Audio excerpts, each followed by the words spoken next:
കൃഷ്ണ ഗുരുവായൂരപ്പ ശരണം. പൊന്നുണ്ണിക്കണ്ണൻ്റെ ഉഷപൂജ അലങ്കാരം. രാവിലെ 4 മണിയോടുകൂടി മലർനിവേദ്യം കഴിഞ്ഞ് ശ്രീകോവിൽ നട തുറന്നു.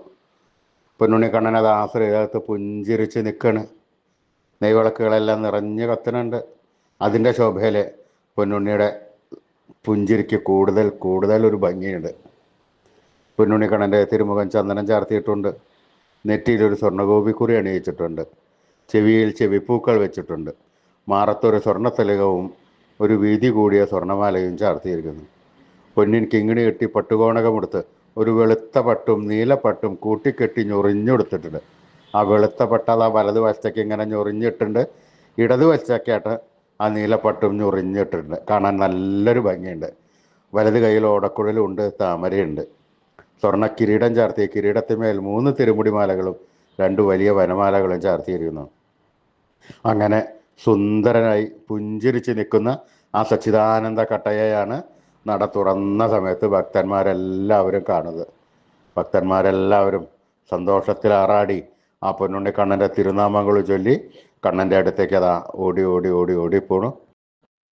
ആ സോപാനപ്പടിയിൽ നിന്ന് കണ്ണനെ കൺകുളിർക്ക കണ്ട് ആ കണ്ണൻ്റെ തൃക്കാൽക്കൽ വീണ് നമസ്കരിക്കണോ, പ്രാർത്ഥിക്കണോ.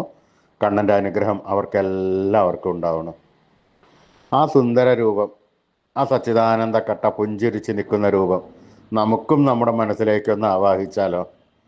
എല്ലാവരും നല്ലപോലെ പ്രാർത്ഥിച്ചോളൂ. ആ പൊന്നിൻ കിങ്ങിണി കെട്ടി പട്ടുകോണകമെടുത്ത് നീലപ്പട്ടും വെളുത്ത പട്ടും കൂട്ടിക്കെട്ടി ഞൊറിഞ്ഞെടുത്ത് വലത് കൈയിൽ ഓടക്കുഴലും താമരയും പിടിച്ച് സുന്ദരനായി സർവാഭരണ വിഭൂഷിതനായി പുഞ്ചിരി തൂകി നിൽക്കുന്ന ആ സച്ചിദാനന്ദ കട്ടയെ എല്ലാവരും മനസ്സിൽ നല്ലപോലെ വിചാരിക്കുമോ? നല്ലോണം വിചാരിച്ചോളൂ. പൊന്നുണ്ണിക്കണ്ണൻ അതാ നമ്മുടെ മനസ്സിൻ്റെ ഉള്ളിലേക്ക് അതാ കയറി വരണോ.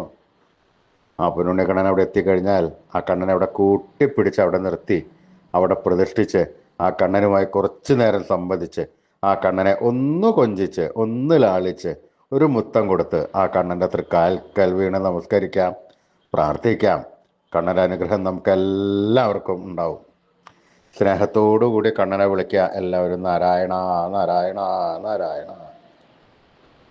സ്നേഹത്തോടുകൂടി ഭക്തിയോടുകൂടി വിശ്വാസത്തോടുകൂടി കണ്ണൻ്റെ തിരുനാമങ്ങൾ ഉറക്കെ ജപിച്ചു കഴിഞ്ഞാൽ ആ കണ്ണൻ നമ്മൾ കൊടുത്ത സ്നേഹത്തിനേക്കാൾ കൂടുതൽ സ്നേഹം നമ്മുടെ അടുത്തേക്ക് ഓടി വന്ന് നമുക്ക് തന്ന് നമ്മുടെ ഒക്കത്തൊക്കെ ഒന്ന് കയറിയിരുന്ന് നമുക്കൊരു മുത്തം തന്ന് വേണ്ട സമയത്ത് വേണ്ടതെല്ലാം വാരിക്കോരി തന്ന് കണ്ണൻ നമ്മളെ അനുഗ്രഹിക്കും. അതുകൊണ്ട് എല്ലാവരും സ്നേഹത്തോടുകൂടി വിളിച്ചോളൂ കണ്ണനെ. നാരായണ നാരായണ നാരായണ നാരായണ. കൃഷ്ണായ വാസുദേവായ ഹരേ പരമാത്മനെ പ്രണതക്ലേശനാശായ ഗോവിന്ദായ നമോ നമഃ. കൃഷ്ണായ വാസുദേവായ ഹരേ പരമാത്മനെ പ്രണതക്ലേശനാശായ ഗോവിന്ദായ നമോ നമഃ. കൃഷ്ണായ വാസുദേവായ ഹരേ പരമാത്മനെ പ്രണതക്ലേശനാശായ ഗോവിന്ദായ നമോ നമഃ. അച്യുതാനന്ദ ഗോവിന്ദ അച്യുതാനന്ദ ഗോവിന്ദ അച്യുതാനന്ദ ഗോവിന്ദ. നാമത്രയ മന്ത്രം എല്ലാവരും ദിവസേന ഉപാസിക്കുക. നിത്യവും ഉപാസിച്ചു കഴിഞ്ഞാൽ നമുക്ക് ആയുരാരോഗ്യ സൗഖ്യം, സർവ്വസമ്പൽ സമൃദ്ധി, സർവ്വ ഐശ്വര്യം, സന്തതി പരമ്പരകൾക്കെല്ലാം ശ്രേയസ് ഉണ്ടാവുന്നതാണ്. അതുകൊണ്ട് എല്ലാവരും അത് ജപിക്കുക. ഋഷീശ്വരന്മാർ തലമുറകൾ കൈമാറി തന്ന ഈ അമൂല്യനിധി നമ്മൾ വിട്ട് കളയാൻ പാടില്ല. നമ്മൾ ജപിക്കുക, നമ്മൾ ഉപാസിക്കുക. നമ്മുടെ വരും തലമുറകൾക്ക് അത് പറഞ്ഞു കൊടുക്കുക, ഉപദേശിച്ചു കൊടുക്കുക, അവരെ കൊണ്ട് ഉപാസിപ്പിക്കുക. ഈ കലികാലത്ത് ജപിക്കാൻ പറ്റിയ ഉത്തമമായ മന്ത്രം കൂടിയാണിത്. അതുകൊണ്ട് ആരും ഉപേക്ഷ വിചാരിക്കേണ്ട. തുടങ്ങിക്കോളൂ നാമത്രയ മന്ത്രം ജപിക്കാൻ. അച്യുതാനന്ദ ഗോവിന്ദ അച്യുതാനന്ദ ഗോവിന്ദ അച്യുതാനന്ദ ഗോവിന്ദ.